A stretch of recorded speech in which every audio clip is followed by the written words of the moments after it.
Bonjour à tous et bienvenue dans le podcast de l'IGS RH, réalisé par le Master 2. Aujourd'hui, nous allons nous demander si intégrer la diversité comme richesse et adopter un leadership inclusif n'était plus une option. En 5 épisodes, nous aborderons les différents types de leadership et les valeurs que doit posséder un leader inclusif. Nous échangerons aussi sur l'existence possible d'un leader inclusif et ses réactions face à des situations concrètes. Nous terminerons par une discussion avec un professionnel RH autour de projets qu'il a pu mener ayant un lien avec le leadership inclusif. Nous vous souhaitons un beau voyage auditif.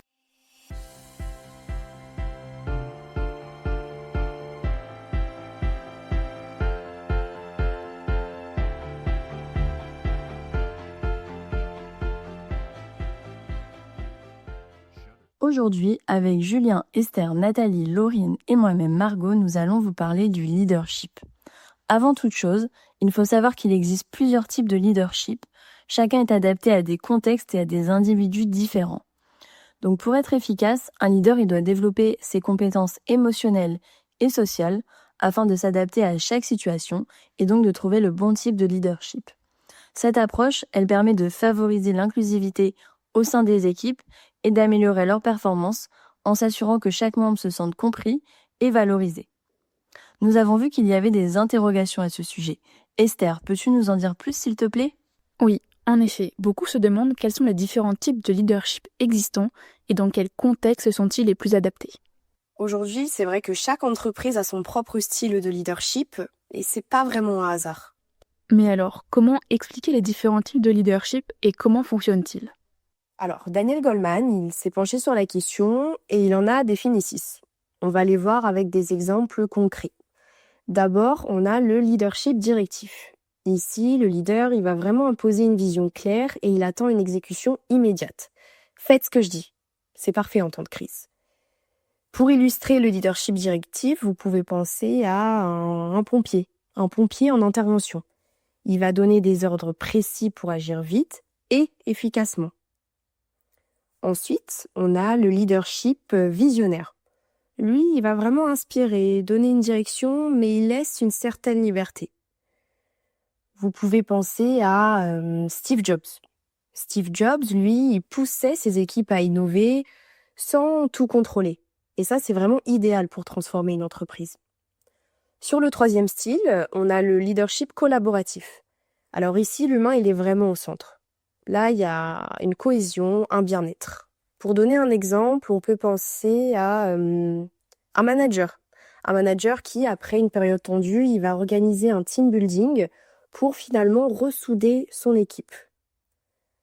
À l'inverse, on a le leadership participatif. Là, on mise tout sur l'écoute et la collaboration. Ici, vous pouvez imaginer un chef de projet qui va consulter son équipe avant de lancer une nouvelle stratégie. Et là, c'est vraiment idéal pour stimuler l'engagement, l'innovation. Puis, on a le leadership chef de file. Lui, il va vraiment prôner l'exigence, mais par l'exemple. Pour illustrer le propos, on peut penser en restauration, un chef étoilé en cuisine, ultra rigoureux. Finalement, il va attendre la même discipline de son équipe. Alors, c'est très efficace, mais attention, ça peut être parfois épuisant. Enfin, on a le leadership coach. L'objectif, il est simple, c'est de faire progresser ses collaborateurs. Pour donner un exemple concret, on peut penser à un entraîneur sportif. Parce qu'un entraîneur sportif, il va accompagner, guider et développer les compétences. Ça, c'est vraiment parfait dans un environnement qui est axé sur l'apprentissage. En bref, un bon leader inclusif, finalement, il sait jongler entre ses styles, selon son équipe et le contexte. Merci Nathalie pour ces explications, mais alors, qu'est-ce que serait un leader efficace ? Eh bien, un leader efficace, on peut dire que c'est comme un caméléon. Il va adapter son style à chaque individu et à chaque situation. On peut se demander pourquoi. Eh bien, tout simplement parce que diriger, ce n'est pas seulement donner des ordres. L'idée, c'est vraiment de créer un climat de confiance, d'inspirer et de donner envie de s'engager. En fait, un bon leader, il ne va pas se contenter d'observer. Il va aussi écouter, il a aussi la capacité de ressentir. On va dire d'ailleurs qu'il capte les signaux faibles. Et t'entends quoi par signaux faibles ? Eh bien, on peut penser à une tension dans l'air, ou bien une motivation qui s'effrite. Comme par exemple un manager qui remarque qu'un collaborateur ne vient plus aux after-work alors qu'il avait toujours eu l'habitude de venir. De ce fait, un leader, il va savoir comment réagir au bon moment. On peut dire qu'il applique la théorie de prévenir plutôt que guérir. De plus, de par sa communication et son ouverture au dialogue, le leader inclusif, il va vraiment permettre de rassembler les individus autour de lui. Et c'est vraiment cette capacité de communication couplée à une capacité d'analyse qui va constituer son intelligence émotionnelle. C'est d'ailleurs cette intelligence émotionnelle qui lui permet de comprendre les émotions de chacun, et ainsi il va pouvoir renforcer la cohésion du groupe, tout en sachant comment chaque individu va ou peut réagir. Ça va lui permettre d'embarquer toute son équipe dans la même idée que lui, et donner les clés pour la réussite. Au final, un leader efficace, c'est celui qui dispose de compétences émotionnelles et sociales. C'est comme ça qu'il va bâtir une équipe soudée, motivée et performante. Merci Julien pour ces explications. Et toi Laurine, peux-tu nous parler du leadership inclusif et en quoi consiste-t-il ? Oui, le leadership inclusif, c'est sans doute aujourd'hui la forme la plus optimale du leadership. Son rôle est vraiment clé dans le succès des organisations modernes. Le leadership inclusif, justement grâce à ses capacités, va favoriser l'innovation. Il va encourager la diversité des idées, des perspectives, ce qui permet de trouver des solutions à la fois créatives et adaptées aux défis complexes du monde d'aujourd'hui. Ce type de leadership améliore aussi clairement la performance des équipes parce qu'il crée un environnement où chacun se sent valorisé et motivé à contribuer pleinement au projet de l'entreprise. Et dans un monde où les émotions et les ressentis prennent de plus en plus de place, avoir un leader capable de les comprendre, de les analyser et de les utiliser pour renforcer la cohésion d'équipe, c'est devenu indispensable pour les organisations. Toutes ces forces réunies permettent aussi de développer l'attractivité de l'entreprise et surtout la rétention des talents. Parce qu'aujourd'hui, les employés sont de plus en plus attirés par des entreprises qui prônent l'égalité, où chacun peut se sentir écouté, respecté et compris. Et puis dans un monde où les inégalités persistent, où les droits de certaines personnes sont encore attaqués, le leadership inclusif apparaît comme une nécessité. C'est lui qui permet de lutter concrètement contre les discriminations, en plaçant l'humain au cœur des organisations. Merci à vous quatre pour cet échange. On peut donc dire qu'adopter un tel leadership est essentiel pour bâtir des équipes performantes, innovantes et engagées.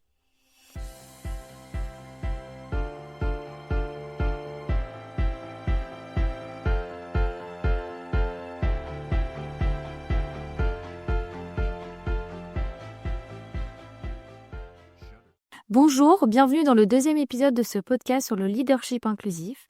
Au programme, 3 grands sujets. Premièrement, nous allons présenter comment aligner les valeurs d'un leader pour établir une vision commune. Ensuite, nous allons aborder l'importance de la formation pour incarner ces valeurs. Et enfin, comment un leader peut être un moteur de performance collective. Cet épisode sera présenté par Emma, Tanina, Amélie, Eva et Ottilie. Après avoir exploré les types de leadership inclusif, on va aborder un sujet clé. Comment comprendre et incarner les valeurs pour instaurer une vision commune. Ces valeurs, lorsqu'elles sont partagées, façonnent vraiment la culture de l'entreprise. Tout à fait, Tanina. Les valeurs ne doivent pas rester de simples slogans. Elles doivent être incarnées au quotidien. Et pour ça, il est important de les clarifier. Les managers, en particulier, ont un rôle essentiel pour que chaque collaborateur sache comment ces valeurs s'intègrent dans son travail quotidien. On peut prendre un exemple de valeur clé, la transparence. Une communication honnête et ouverte est la base pour établir la confiance. Sans ça, Emma, comment espérer que les collaborateurs se sentent vraiment engagés ? Tu as raison, et c'est là qu'intervient l'empathie. Un leader empathique écoute ses collaborateurs et comprend leurs besoins. Cela crée un véritable sentiment d'appartenance et renforce la confiance. L'empathie est une qualité indispensable pour l'engagement des collaborateurs. C'est vrai, et un autre point important, c'est l'adaptabilité. Chaque collaborateur a des besoins et des styles de travail différents. Un leadership inclusif sait ajuster son approche pour permettre donc à chacun de donner le meilleur de lui-même et aussi tout en maintenant la cohésion. Et c'est là que l'équité prend toute son importance. Peu importe le niveau ou le poste, chaque collaborateur mérite d'être traité avec respect et dignité. L'équité assure un environnement de travail juste et inclusif. Ces valeurs sont aussi essentielles pour favoriser la collaboration. Une équipe performante se base aussi sur la compréhension mutuelle et la volonté de travailler ensemble pour des objectifs communs. Absolument. Et pour que cette collaboration fonctionne, il est aussi crucial d'apporter de la reconnaissance. Célébrer les efforts et les succès de chaque collaborateur par des mots comme par des actions, nourrit la motivation et renforce les relations au sein de l'équipe. Et en combinant toutes ces valeurs, on crée une culture d'entreprise forte et le fait de suivre l'application de ces valeurs, c'est aussi ça qui garantit que toute l'entreprise avance dans la même direction. Après avoir vu comment comprendre et incarner les valeurs au quotidien, il est essentiel de s'interroger sur le rôle des leaders dans leur diffusion. Pour qu'une entreprise puisse réellement intégrer des valeurs inclusives, il est indispensable de former ses managers afin qu'ils puissent non seulement les comprendre, mais aussi les appliquer de manière concrète. Gérer la diversité ne s'improvise pas. Cela implique d'identifier et de dépasser les biais inconscients, ainsi qu'une aptitude à créer un climat de confiance et d'équité au sein des équipes. Former les managers à l'inclusion, c'est leur donner les moyens d'adopter une posture d'exemplarité. Par exemple, de nombreuses entreprises forment sur la reconnaissance des biais et la communication bienveillante. Les experts soulignent également l'importance de former les managers à donner du feedback à leurs collaborateurs. Lorsqu'ils sont bien formés, ils deviennent des modèles inspirants, capables d'incarner les valeurs de l'entreprise à travers leurs décisions, leur manière de communiquer et leur façon de gérer les conflits. Lorsqu'un manager adopte une posture ouverte et bienveillante, il envoie un signal fort à ses collaborateurs, les encourageant à faire de même. L'usage d'outils spécifiques comme des techniques de communication bienveillante et des méthodes de feedback constructif contribue à rendre ces principes opérationnels et mesurables. L'inclusion ne doit pas être un concept figé, mais un processus en constante évolution. Évaluer régulièrement les pratiques mises en place et recueillir des retours d'expérience permettent d'ajuster les actions et d'assurer une progression continue. Un autre impact non négligeable du leadership inclusif est la valorisation des différences. Je pense qu'il est important de ne pas percevoir la variété des profils comme un frein, mais plutôt comme un véritable levier de performance. Un leadership inclusif doit garantir un alignement efficace sur les objectifs communs. Il est primordial selon moi de donner une vision claire en expliquant les attentes mais aussi en veillant à ce que chaque membre de l'équipe se sente impliqué dans l'atteinte de ces résultats. Cette transparence va permettre d'éviter les incompréhensions, de renforcer la motivation, mais aussi de favoriser une meilleure coordination des efforts. Cette approche managériale joue un rôle essentiel dans l'acceptation du changement. Lors d'une transformation, les collaborateurs peuvent exprimer des interrogations et des résistances. De ce fait, je conseillerais à un leader inclusif d'anticiper ces résistances en impliquant son équipe dès les premières phases du changement. Et lorsqu'ils sont consultés, informés et écoutés, ils vont être plus enclins à adhérer aux nouvelles orientations et à s'y adapter sereinement. En expliquant clairement les raisons du changement, en prenant en compte les préoccupations de chacun et en donnant du sens aux transformations, un manager inclusif réduit les tensions et va faciliter la transition. Plutôt que d'imposer des décisions de manière descendante, il favorise une approche participative qui renforce l'adhésion et l'engagement des équipes. Une entreprise capable d'accompagner le changement dans un climat de confiance et de dialogue gagne en agilité et en compétitivité.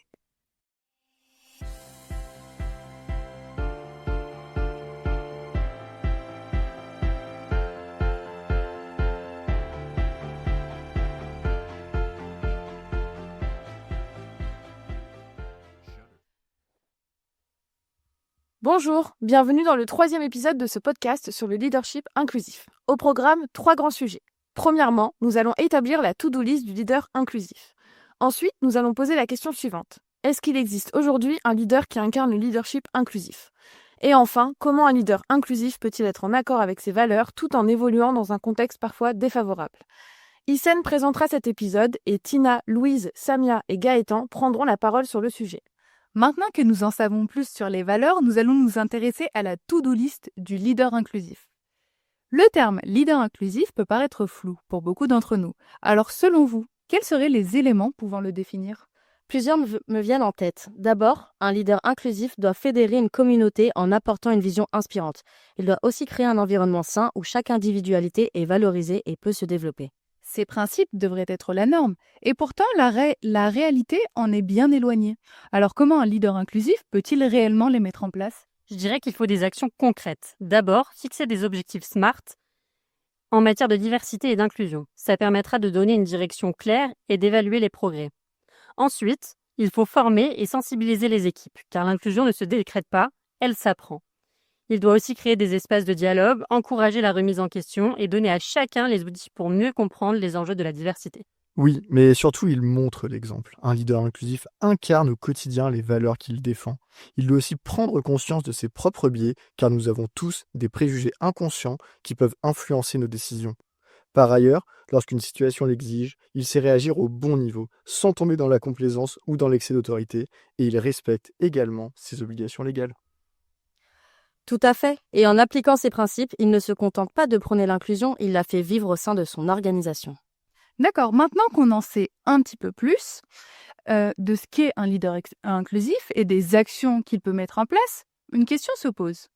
Existe-t-il aujourd'hui des personnes qui incarnent vraiment ce leadership inclusif ? Oui, bien sûr, enfin presque. Des figures publiques illustrent particulièrement bien ce type de leadership. Par exemple, Isabelle Kocher, ancienne directrice générale d'Engie, elle est l'une des rares femmes à diriger une entreprise du CAC 40. Elle a fait de l'inclusion et de la transition énergétique des priorités stratégiques. Elle a mis en place des programmes favorisant l'égalité des chances et a encouragé l'accès des femmes aux postes à responsabilité. Elle a aussi promu des dispositifs de mentorat pour accompagner les talents féminins. Elle a également instauré des modes de travail plus flexibles pour promouvoir un meilleur équilibre entre vie professionnelle et personnelle. Et surtout, elle crée un environnement de travail inclusif. Chaque individu, quelle que soit son origine ou son parcours, peut y trouver sa place et évoluer. C'est vrai, son engagement montre bien qu'un leader inclusif doit être proactif. Il doit faire évoluer la culture d'une organisation. Un autre exemple marquant est Satya Nadella, le PDG de Microsoft.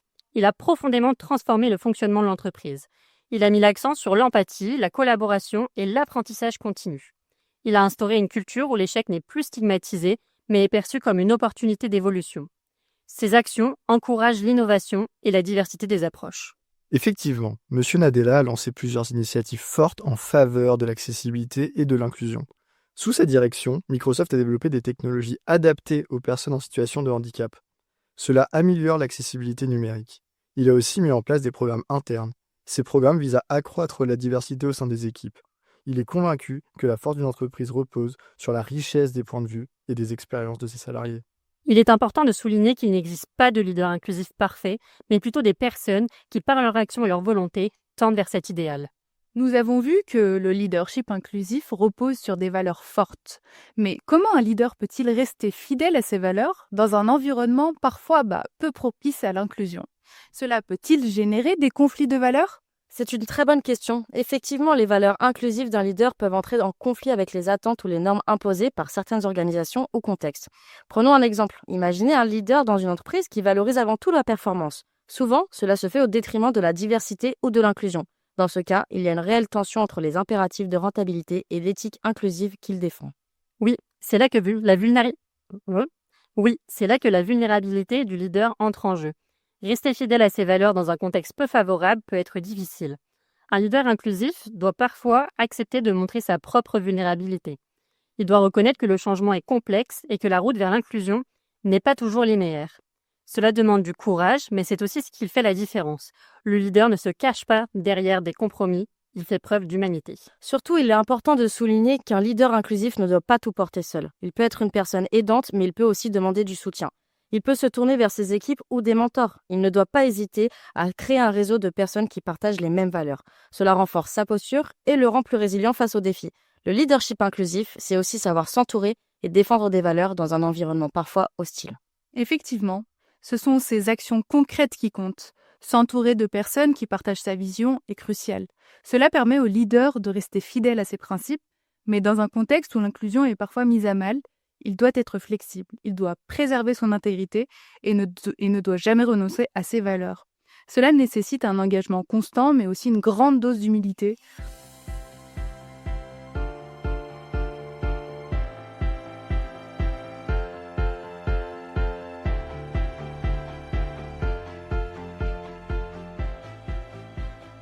Bienvenue dans le 4e épisode de ce podcast. Au programme, 3 grands sujets. Tout d'abord, nous allons explorer la posture du leader inclusif afin de gérer les défis avec équité.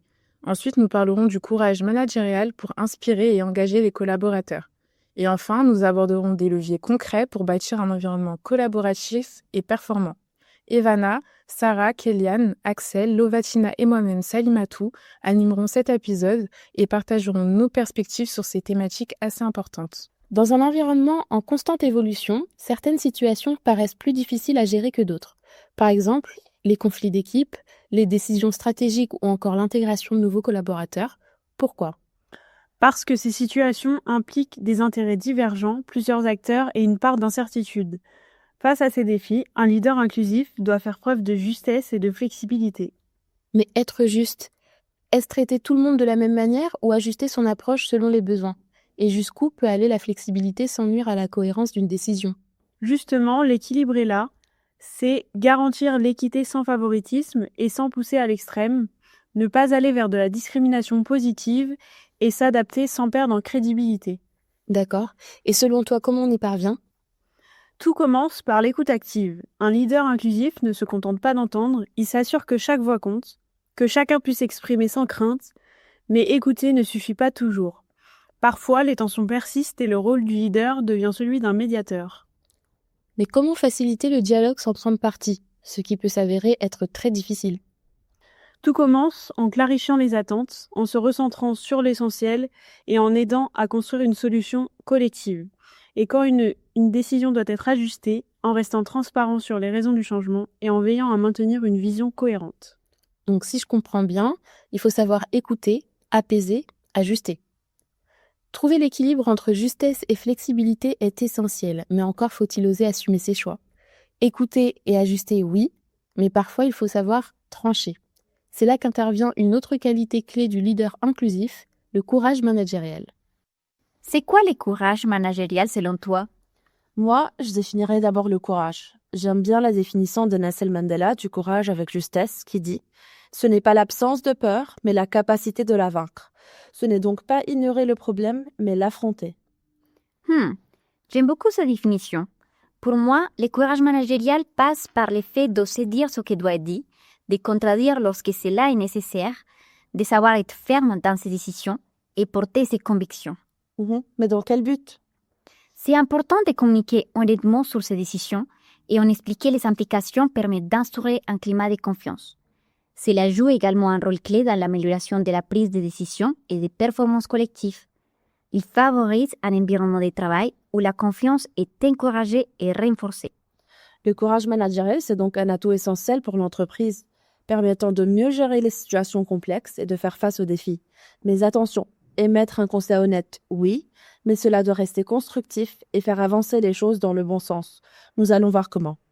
Tu sais, le courage managérial, c'est un vrai levier pour créer un environnement de travail sain.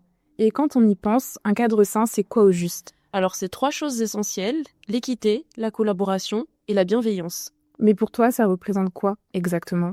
Alors pour moi, l'équité, c'est donner à chacun les mêmes opportunités tout en valorisant les différences. La collaboration, par contre, c'est encourager le travail d'équipe et les échanges afin de créer une vraie synergie. Et finalement, la bienveillance, c'est tout simplement offrir un espace où tout le monde se sent en sécurité pour exprimer ses idées et ses besoins. Ok, et dans les faits, qu'est-ce que ça donne ? Déjà, organiser des moments de feedback réguliers, surtout quand quelqu'un arrive dans l'équipe, ça va permettre d'ajuster les choses rapidement. Ensuite, on peut instaurer des rituels collaboratifs comme des réunions participatives ou des ateliers, ce qui va booster l'implication et le partage. Et enfin, on peut mettre en place des outils ou espaces dédiés aux échanges, ce qui va renforcer le lien entre les équipes et éviter ainsi que les frustrations s'accumulent. Et les résultats ? Alors tout simplement, une équipe plus engagée, une meilleure ambiance et surtout une performance collective qui s'améliore naturellement. Prenons un exemple. 2 départements se disputent des ressources. Si personne ne réagit, la tension va monter. Mais un manager courageux va organiser une discussion, écouter les besoins de chacun et proposer une solution équitable. Résultat, un problème résolu, une équipe soudée et une dynamique bien plus constructive. Donc pour résumer, créer un bon environnement de travail, ce n'est pas juste parler de valeurs, c'est agir au quotidien avec des petites choses simples, mais qui mises bout à bout font toute la différence. Exactement.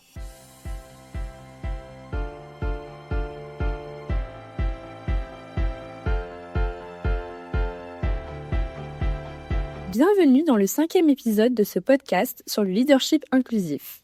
Notre épisode sera présenté par Hakim, Philippine, Robin, Lucie, Laetitia et Apolline avec l'intervention d'une professionnelle RH.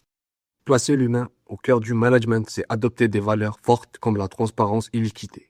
Mais ces principes ne restent pas théoriques, ils se traduisent par des actions concrètes au quotidien. On a remarqué que trop souvent, les problèmes d'inclusivité sont méconnus ou ignorés. À travers des témoignages concrets et des actions simples, nous allons montrer comment chacun peut agir pour transformer les mentalités et bâtir une culture d'entreprise inclusive. L'inclusivité en entreprise est souvent perçue comme un idéal, une valeur à défendre. Mais dans les faits, elle reste un sujet flou, voire absent des discussions stratégiques. Pourquoi ? Parce que les inégalités, lorsqu'elles ne nous touchent pas directement, sont invisibles. Prenons un exemple concret. Combien de leaders se rendent compte que certaines réunions ne laissent pas la parole aux plus introvertis ? Que les décisions sont souvent prises dans des cercles restreints où tout le monde se ressemble ? Que les feedbacks sur les performances sont parfois biaisés en fonction du genre, de l'origine ou du handicap ? Pensez-vous que votre entreprise est inclusive ? Si vous êtes dirigeant, vous êtes probablement sûr que oui, mais les chiffres nous montrent une autre histoire. Une étude récente du CIPRH menée en 2023 révèle que 77% des dirigeants estiment qu'ils adoptent un management inclusif. Jusque-là, tout va bien. Sauf que lorsqu'on pose la question aux employés qui ne sont pas managers, ce chiffre chute à 60%, et pire encore, 15% des collaborateurs considèrent que leur direction n'est pas du tout inclusive. Tu trouves pas que ça pose question ? Ce décalage montre bien une chose, ceux qui prennent les décisions n'ont pas toujours conscience des obstacles que leurs équipes rencontrent au quotidien. C'est vrai qu'ignorer ces réalités, c'est freiner l'innovation, la performance et l'engagement des équipes. Un leader inclusif doit donc apprendre à voir ce qui ne saute pas aux yeux et créer un environnement où chaque voix compte vraiment. Le leadership inclusif, c'est une façon d'agir, de décider et d'influencer au quotidien. Mais concrètement, ça veut dire quoi ? Comment un manager peut-il, chaque jour, faire vivre cette inclusion dans son équipe ? Aujourd'hui, nous sommes accompagnés d'une professionnelle RH qui va répondre à ces questions. Bonjour, alors moi c'est Blanche Boileau et je suis chargée RH chez Vinci Construction. Bonjour Blanche, merci d'être avec nous aujourd'hui. Pour commencer, quels sont, selon votre expérience, les biais inconscients les plus fréquents au cours d'un recrutement ? Alors selon moi, les 26 critères de discrimination qui sont du coup interdits par la loi sont encore les biais de jugement inconscient dans un premier lieu, avec 3 facteurs que je dégage avant tout. Donc il y a l'âge, il y a l'apparence physique et en troisième lieu, la religion. Tout à fait. Mais donc, que pouvons-nous mettre en place en entreprise pour passer au-delà de ces biais inconscients lors de recrutement ? Alors tout d'abord, une chose assez importante, c'est que les managers ils doivent être formés sur l'inclusion et être sensibilisés sur l'importance de leur rôle dans justement cette inclusion au cours d'un recrutement. Une autre chose qui est importante à souligner, c'est que voilà, il faut rappeler aussi la responsabilité des managers vis-à-vis des objectifs stratégiques de l'entreprise, avec tous les enjeux tels que la mixité, la diversité, et puis également l'inclusion et les enjeux légaux de l'entreprise en tant que telle. Une autre chose aussi, c'est travailler avec des associations qui permettent d'organiser des rencontres avec des personnes issues de quartiers défavorisés ou qui sont confrontées à des obstacles comme par exemple à l'embauche, tels que les anciens détenus, les salariés en ESAT ou encore les collégiens dans des assos comme Viens vers mon taf. Et donc tout ça, en fait, ça permet de promouvoir l'inclusion dans les deux sens. Et enfin, si je pouvais rajouter un truc, c'est que on a aussi on peut également favoriser les échanges entre les managers pour partager leurs réussites et les bonnes pratiques en matière d'inclusion afin d'élargir justement les critères de recrutement pour inclure plus de diversité au sein des effectifs. Merci de nous avoir partagé ces bonnes pratiques. Maintenant, nous allons nous orienter vers la gestion des talents de manière inclusive. Selon votre expérience, quels sont les biais que nous pouvons retrouver dans la gestion des talents ou dans la formation, par exemple ? Je pense que le biais le plus important, c'est le fait de faire grandir, qu'on fasse grandir des personnes en qui on a confiance et qui nous ressemblent. Et donc ça passe notamment par le fait que ces personnes ont fait la même école, qu'elles viennent du même parcours, qu'elles partagent les mêmes centres d'intérêt. Et d'ailleurs, je dirais la même chose. C'est idem pour les formations. On pense à inscrire ceux qui se rendent visibles à l'organisation dans cette organisation. C'est vrai, ces biais sont souvent retrouvés dans le monde professionnel. Aujourd'hui, concrètement, qu'est-ce qui peut être mis en place dans nos entreprises pour contrer cela ? Il y a pas mal de moyens qui sont mis en avant. Donc tout d'abord, on peut déjà challenger les managers lors des revues du personnel en demandant quels sont les points forts ou les axes d'amélioration, qu'est-ce qu'on pourrait développer, les plans de développement individuel des salariés de leur équipe. Mais on peut aussi promouvoir des programmes de mentorat pour croiser les expériences, ça qui est intéressant, et créer des communautés de pratiques pour développer des réseaux internes, organiser des groupes de travail par thématique ou encore répartir le budget formation salariée, gérer tout ce qui est relatif aux campagnes de communication et puis voilà, aussi les vidéos des parcours professionnels non linéaires.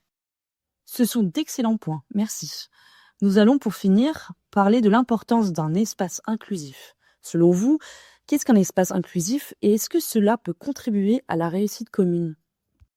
Alors j'avoue que j'aime bien souvent prendre une petite citation de Verna Myers, qui est une grande avocate, et qui dit que la diversité, c'est vous inviter au bal, et l'inclusion, c'est vous inviter à danser. Et je la trouve très vraie parce que finalement, l'inclusion, c'est l'étape qui suit la diversité.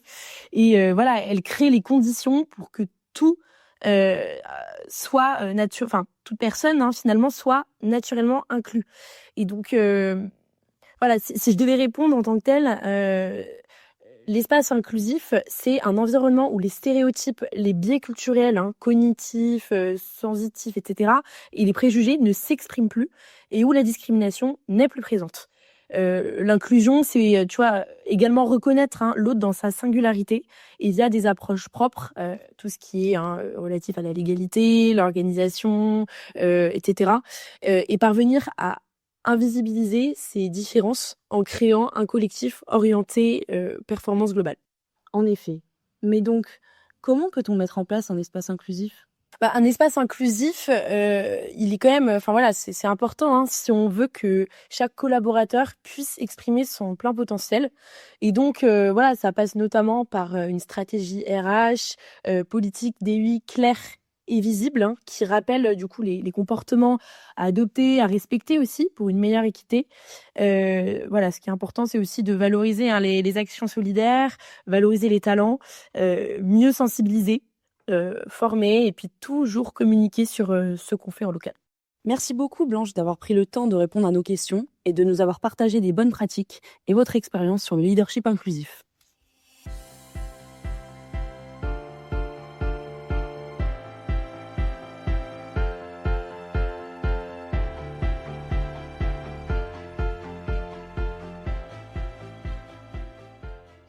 Il existe plusieurs types de leadership. Comme on l'a entendu, il n'y a pas une seule bonne réponse. Il est essentiel de faire vivre les valeurs du leadership inclusif et de se les approprier afin de les mettre en place. Quoi qu'il arrive, le maître mot reste l'écoute et l'adaptabilité pour les leaders inclusifs de demain. Plusieurs figures clés contemporaines ont déjà ouvert la voie et proposent des interprétations intéressantes et inspirantes de ce qu'est pour eux un vrai leader. Et si c'était vous, le leader inclusif de demain ?